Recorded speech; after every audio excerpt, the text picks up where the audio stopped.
জি আসলে দিন যত ঘনিয়ে আসছে নির্বাচনের ততই কিন্তু প্রচারণার যে ব্যস্ততা সেটি কিন্তু একেবারে তুঙ্গে রয়েছে।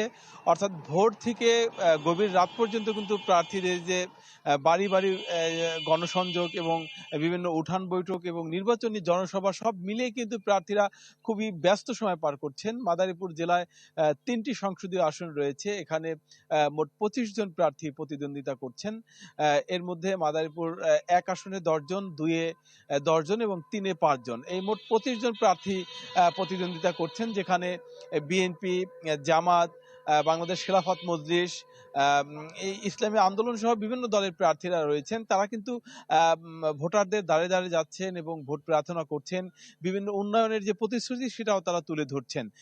আজকে এই ফরিদপুর বিভাগীয় সম্মেলন রয়েছেন এবং নির্বাচনী জনসভা রয়েছেন, যেখানে বিএনপির চেয়ারম্যান তারেক রহমান উপস্থিত হবেন। এর ফলে কিন্তু মাদারীপুর জেলা সহ আশপাশের জেলাগুলো থেকে কিন্তু ব্যাপক সংখ্যক কর্মী সমর্থকরা এই সকালেই আসলে মাদারীপুর থেকেও তারা রওনা হচ্ছেন এবং তারা কিন্তু যেটা বলছেন, তারেক রহমান এই ৫ জেলার বাসিন্দাদের জন্য, ভোটারদের জন্য তিনি দিক নির্দেশনাপূর্ণ বক্তব্য দিবেন, সেটাই কিন্তু শোনার জন্য এবং তার দিক নির্দেশনা শোনার জন্য ব্যাপক নেতাকর্মীরা কিন্তু ফরিদপুর থেকে রওনা হচ্ছেন এবং তারা কিন্তু আসলে তার সাথে তার বক্তব্য শুনেই কিন্তু মাদারীপুরে আবার ফিরে আসবেন।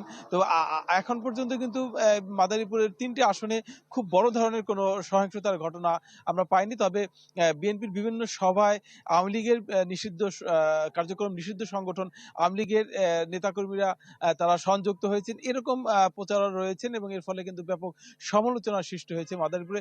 সব মিলিয়ে বলা যায় মাদারীপুরে ব্যাপক উৎসাহ উদ্দীপনার মধ্য দিয়ে কিন্তু এই প্রচার যে কার্যক্রম সেটি চলছে।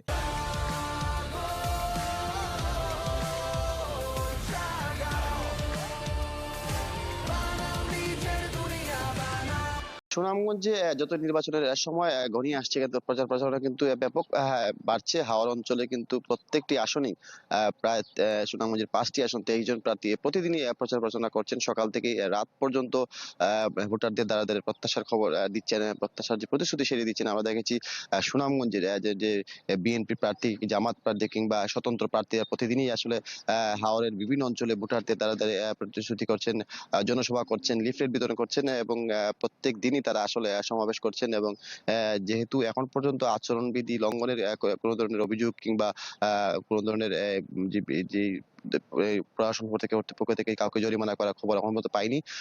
প্রার্থীরা আচরণবিধি মেনে প্রচার প্রচারণা করছেন এবং আমরা দেখেছি প্রশাসন থেকে প্রতিদিন আসলে প্রস্তুতি নেওয়া হচ্ছে। গতকালকেও কিন্তু আনসার বাহিনীকে প্রস্তুত রাখা হয়েছে এবং জেলা প্রশাসন থেকে সুনামগঞ্জে এখন 5টি আসলে 470টি দুর্গম এবং ঝুঁকিপূর্ণ সেন্টার নির্মিত করে ইতিমধ্যে কিন্তু ক্যামেরা, প্রত্যেকটি ভোট কেন্দ্রে ক্যামেরা স্থাপন, সিসি ক্যামেরা স্থাপনের কাজ শুরু করেছে এবং তারা বলছেন যে 570টি আসনেই কিন্তু দুর্গম এবং ঝুঁকিপূর্ণ কাজ করে কিন্তু ইতিমধ্যেই সিসি ক্যামেরা স্থাপনের কাজ শুরু করা হয়, যাতে নির্বাচনে কোনো ধরনের অনিয়ম কিংবা উশৃঙ্খল পরিস্থিতি তৈরি না হলে সেই ক্ষেত্রে যাতে তারা মনিটর করতে পারেন সেই কাজ তারা করছেন। এছাড়া সুনামগঞ্জে কিন্তু পোস্টাল ব্যালটের কাজও শুরু হয়েছে। তো এই ছিল সুনামগঞ্জের প্রচার প্রচারণার সর্বশেষ খবর।